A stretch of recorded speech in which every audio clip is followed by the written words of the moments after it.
has been about numbers and statistics. I have advanced degrees in mathematics, statistics, economics, and econometrics. And quite honestly, I threw in a law degree just for fun. My father was absolutely convinced that I was going to become a professional student. I surprised him a little, and I became an entrepreneur and a professor. As an entrepreneur, I learned the hard way, that people matter a lot more than numbers. As a mathematician, I was curious about our ability to use numbers and statistics to better understand those people skills, to better understand how to lead people and to be led. So we put together this incredible team. We built this incredible laboratory, and we began to work with leading anthropologists, biologists, psychologists, and neuroscientists. Our goal was to find ways to be able to measure, to be able to assess, and to be able to develop those people's skills. I would like to share with you this evening some of the things that I learned during that incredible journey. The first thing that I learned was that a course on leadership does not make you a leader. Now, I don't think that surprises anybody in this room. There's something more, and in search for that something more, we learned something else. We learned that your barriers to leadership are the same barriers you confront in being the person you really want to be. Now, to get a sense of this, what I would like to do is to ask you a question. I'd like to ask you, how many of you believe that you're below average in terms of your ability to drive a car? Raise your hands, raise your hands. We actually have some honest people in here. Well, the statistics show us that about 97% of us believe that we're above average. So we would have expected about 20 people to raise their hands, and in fact they did. If you begin to look behind these numbers, look behind them, you find that about 10% of driver failures are due to an inability to perform. The kinds of things that you'd expect to learn in that driving class. The other 80%, important to 80%, are due to mental lapses. Now, what do we mean by mental lapses? We mean poor decisions and judgment, distractions, inattention or lack of focus, misinterpreting another's actions, or an inability to manage emotions. The kinds of things you wouldn't find in that course, but are certainly critical to effectiveness. But guess what? If we begin to look at driving and we change driving to leadership, or if we change leadership to marriage, or we change marriage to friendship, it ends up being pretty much the same. We began to look at this collection of poor decisions and distractions and inattention, and we put them into a category. We began to call them character, critical thinking, decision making, and getting along with others. And we immediately began to look for ways to measure it.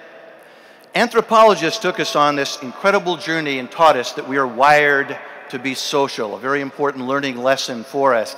They took us back 2 million years, and they showed us that our ancestors saw very distinct survival benefits, advantages to living in communities. If you were unfortunate enough to not be able to follow the social norms, you found yourself being excluded. You found yourself being pushed out of the group where death was almost a certainty. So the brain developed very specific circuitry to manage these social demands.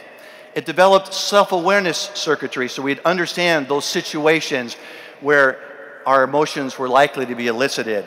It developed social awareness that we could understand social cues and signals. It developed threat circuitry so that we would understand and interpret our mind signals that our social standing may be in jeopardy, and developed self-regulatory ability so that we had both the resilience against social stimuli, but also that we had the ability to stay cool under pressure. We call this our social brain, our we brain, and importantly, you need to have meaningful physical encounters for this brain to develop. Now, if we move forward as that brain develops until we find ourselves about 250 years ago in a typical university environment, the professor would have 2 or 3 books. He controlled all of the knowledge in those 2 or 3 books. He would lecture and the students would take that information. And they would go out and they would discuss among themselves. And through that process, they developed their social brains. They developed their character. Now slowly technology begins to move into this. 200 years ago, we see that transportation moves us further apart and we have fewer opportunities to interact. 100 years ago, we see that now I don't have to worry about physical encounters. I can use an electronic device and I can call you. 50 years ago, no longer need to call you or even contact you at all. I can send you a text, I can send you an email. If I don't understand something, I can go on the internet and I can look to Wikipedia to manage it for me. So if we begin looking at what's going on here, we're looking at a situation that's completely different from what we saw 250 years ago. There, knowledge was in short supply. Now it's in abundance. In fact, in my pocket right here, I hold a supercomputer, just like most of you. How many of you have a smartphone? Raise your hands. How many have a, look at that. Look at how many supercomputers are just in this room alone, okay? Now, in all of that, we begin to see an emphasis on I. And this can really be illustrated by looking at what Google had to say. It took all of the world's literature and digitized it so we could look into that literature and ask questions like, how many times do the books use I or self or personalized or individualized? And we see a gradual trend of this over 200 years. We see a particular trend over the last 50 years and a specific trend that really takes off beginning in about the year 2000. So what are the consequences of this? Well, for us it was no doubt. We could talk to our corporate clients and they would tell us that there were issues with leaders. We didn't know why, because most leadership interventions are not successful. But we knew there was a problem. What surprised us was the depth of this concern. If you push beyond and you began to see that there's a decline in trust, we began to see that there were difficulties in terms of our ability to interrelate. Loneliness and intimacy and trust generated problems with divorce and generated problems with marriage and also with empathy. Empathy cut across a lot of these. But most importantly, because these were all social constructs, it also impacts our happiness. And we see downward trends in happiness. So, does this mean that we're destined for an iWorld? Does it mean that we're destined to have our we world collapsing into our iWorld? Well, certainly if you look at the statistical trends, there again, numbers and statistics, if you look at the statistical trends, you'd certainly come to that conclusion. But I'm far more optimistic than that. I think at this moment, we're at the very beginning of an era of technology as an awareness multiplier, a revolution that can change the way we teach people and more importantly, revolutionize the way we communicate with each other. All of this began years ago with changes, the advent of incredible brain technology, brain imaging technology that allowed neuroscientists for the first time to observe brain activity in real time. We could see the physiology of emotion. And we saw interesting discoveries that showed us that the brain doesn't differentiate between social pain and physical pain. To the brain, a broken heart is just the same as a broken leg. Revolutionized it, puts a whole different spin on this notion of survival. But we need to take this wonderful technology and we need to move it outside the laboratory where it can make its way into everyday use. So scientists and entrepreneurs gave us opportunities to begin to do this. I'd like to share some of that technology with you. First of all, we see an incredible amount of mobile-based technology that allows us to do it. Much of what I showed you before, okay? This allows us to collect data, personalized physiological data when we want, okay? When we want. And I'm sure I'm about to become the first TED speaker to be a flasher on stage, but you can wear it. It's completely unintrusive.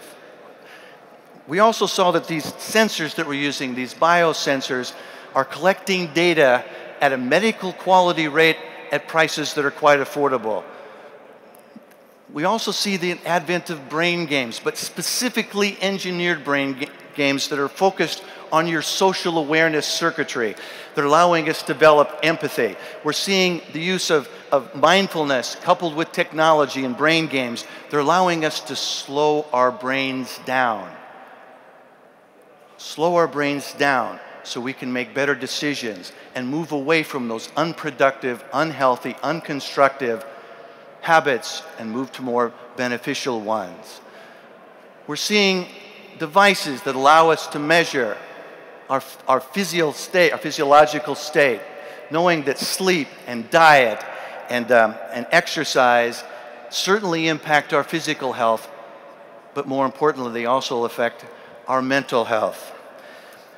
In all of this, technology is a multiplier, has the ability to revive our world, to allow the iWorld and the world to live together. It's the same technology, the same technology is allowing us to do this.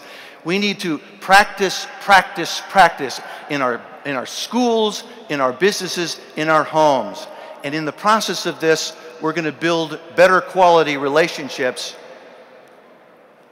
and have better leaders, better partners, better relationships, better parents, and better friends. Thank you. Thank you.